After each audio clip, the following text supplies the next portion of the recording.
Kæru gestir, kæru konur, ég get ekki verið með ykkur hér á fundunum í dag því ég stödd á Norðurlandaráðsþingi en ég fæ að nýta tæknina til þess að vera með ykkur í anda og ég vil byrja því að þakka FKA kærlega fyrir að halda þennan fund í dag og standa að hinu mikilvæga samstarfi í kringum jafnvægisvogina sem samstarfsverkefni opinberra aðila og einkaaðila og minnir okkur á að jafnréttismálin þurfa alltaf að vera efst í bunkanum. Það er nefnilega þannig að í stjórnmálunum, viðskiptalífinu, atvinnulífinu, allstaðar í samfélaginu eru svo mörg verkefni sem þarf að forgangsraða og þá eiga jafnréttismálin það til að fara neðst í bunkan. En það er okkar verkefni sem hér erum stödd saman í dag að tryggja að það gerist ekki.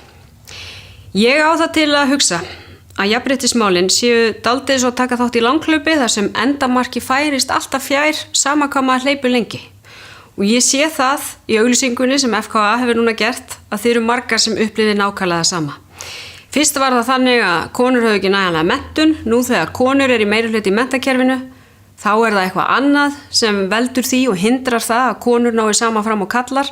Það er talað um reynslu, það er talað um aðra þætti og svo þegar búið er að tikka í öll bóksin þá er það samt þannig að forstjórinn stendur eftir umkringdur á konum með bæði menntun og reynslu en hann samt á toppnum.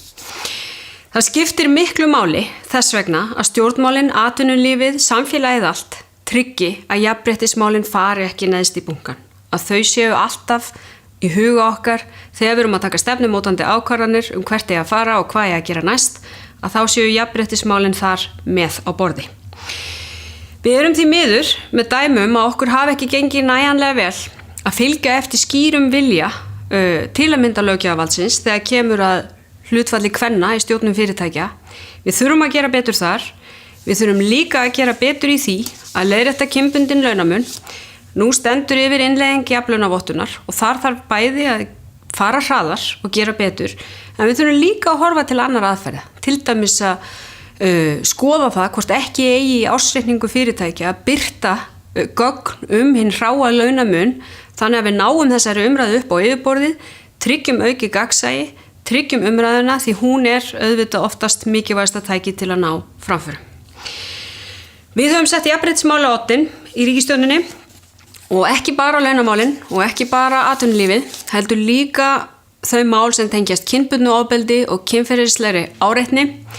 Þar tóku konur höndum saman í Ég líka byltingunni og við sáum ótrúlegar sögur birtast og það skiptir miklu máli að við tryggjum að sú bylting, sú í raun og veru vitundarvakning sem varð í kjölfar þeirrar umræðu allra skili sér í raunverulegum umbætum og þess vegna höfum við sett þetta á oddinn, það er að segja baráttuna gegn kynbundnu ofbeldi, kynferðisofbeldi og kynferðislegri áreitni. Þar munum við sjá aðgerðir á kjörtímabilinu og erum þegar búin að sjá aðgerðir til að mynda til að sporna gegn heimilisofbeldi og öðru ofbeldi í gegnum fullgildingu Istanbúl-sáttmálans en líka með öðrum aðgerðum sem unnið er að í samstarfi margra ráðuneyta. Núna áramótin, ef Alþingi samþykkir, fara jafnréttismálin yfir í forsætisráðuneyti. Það er gert meðal annars til að lyfta þessum málaflokki og tryggja samvinnu allra ráðuneyta og til að tryggja að jafnréttismálin lendi ekki neðst í bunkanum. Vegna þess, eins og ég sagði hérna áðan, þau þurfa alltaf að vera til staðar þegar við tökum ákvarðanir hvert eigi að fara og hvað við getum gert betur. Ísland stendur vel að vígi þegar kemur að kynjajafnréttismálum en eins og ég segi gjarnan á alþjóðavettvangi, við getum gert miklu betur og við eigum einmitt að nýta þann góða árangur sem hefur náðst til að gera betur. Ég segi það líka, ég væri ekki í því starfi sem ég er í dag ef ekki væri fyrir baráttu allra þeirra sem koma undan og tryggðu öflugt leikskólakerfi, gott fæðingarorlofskerfi og gerðu þar með mögulegt að eiga sinn eigin feril og fjölskyldu leið og við skulum hugsa þær sem á eftir okkur munum koma, dætur okkar og afkomendur þeirra að við gerum íslenskt samfélag enn betra fyrir þær í framtíðinni. Ég vonaði frábæran fund framundan. Takk fyrir mig.